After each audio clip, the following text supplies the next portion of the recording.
I wanted to ask you guys, I'm going to pivot a little bit. Have you guys been keeping up what's going on with like YSL, Young Thug, Gunna? Was it like a week?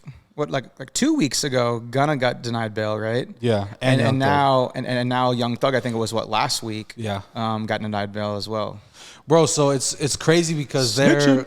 Yeah, bro. So I want to talk. Let's talk about it, bro. What's gonna happen? So, Gio, basically, bro. I mean, you know who they are. Well, right? yeah, I know who they are. Y'all know more about it than me, you know. But like, it's okay because it's actually better that you don't really, like, for example, like Gunna's one of my favorite rappers, bro. So like, it's Pushing Pete. Yeah, for sure. I'm gonna be more biased because I rock with them, I like them and shit. But for you, I'm actually really curious to hear what you gotta say about all this. So when everything started happening, bro, they got hit with the RICO case. They're saying that YSL is a gang, but they're claiming it's a record label, which it is. It's a registered LLC. Evan and I, we had this conversation, bro. When a RICO, if nobody knows, it's like, it's basically the federal government's trying to round. That's what they use. They invented that for the mob, right? Yep. To catch the mob, they were like, okay, we can't just pin a murder on the boss, but we can basically make this thing where it's like, somehow we can find, like, we'll tap your phone or talk to people. Like, you told this guy to go shoot this person, so now you're connected. Now we're gonna get the whole conglomerate of whatever's going on. Immediately, I'm like, oh, bro, RICO is federal. Like, I think the federal government has like a 99% success rate in convictions. So like, if they get you, they have a strong case, right? Right. Basically. So Evan and I started talking like, bro, what do you think is gonna happen? Because there's like 36 people in this indictment. It's messy. It's huge. So the biggest people are, obviously Young Thug and Gunna, and then the list goes down from there. So what I was asking Evan is like, bro, what do you think is gonna happen? Like, I don't think either of them two would snitch because they're like, if what the federal government is basically saying is that they're the leaders. Yep. Now it's everybody under them. It's the ants. Yep. You know what I mean? It's like, what do you think is gonna happen? Do you think somebody's gonna snitch? I don't know. Like, I guess Evan, what do you think, bro? What do you think is gonna happen? It's really early. They both got denied bail, but like, so first and foremost, I just want to say I don't think like everyone says like, what would you do? You wouldn't know really that unless like you were in that situation. Right. That's in first and foremost. The second thing that, I'm going to find like very interesting is, there's obviously these two massive names, Young Thug, Gunna, y'all just seen, 6ix9ine got out of prison, about a year ago, right? Yeah. I mean, this guy's still getting called a rat.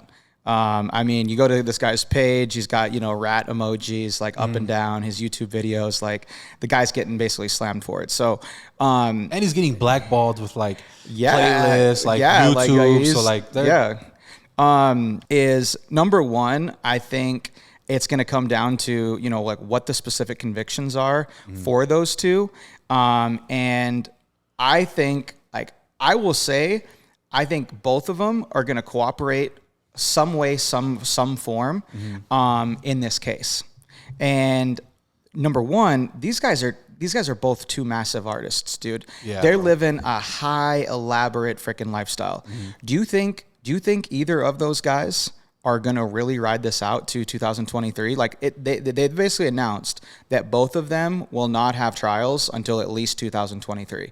Right. I think Young Thug one said maybe not even like he might be until like end of 2023. Because he's like the person they're saying is like the leader, like the head honcho. Yeah. So the second part, like compared to like 6ix9ine situation, and I know the 6ix9ine topic is actually super, super controversial. But here's what I will say with that is, 6ix9ine situation, he quote unquote cooperated. Okay. He cooperated, and you hear all these interviews ever since he came out, right? And, that's what everyone in these interviews always say, like, yo, like everyone calls you a snitch, blah, blah, blah. Like you want to hear, like everyone wants to hear like 6ix9ine's story.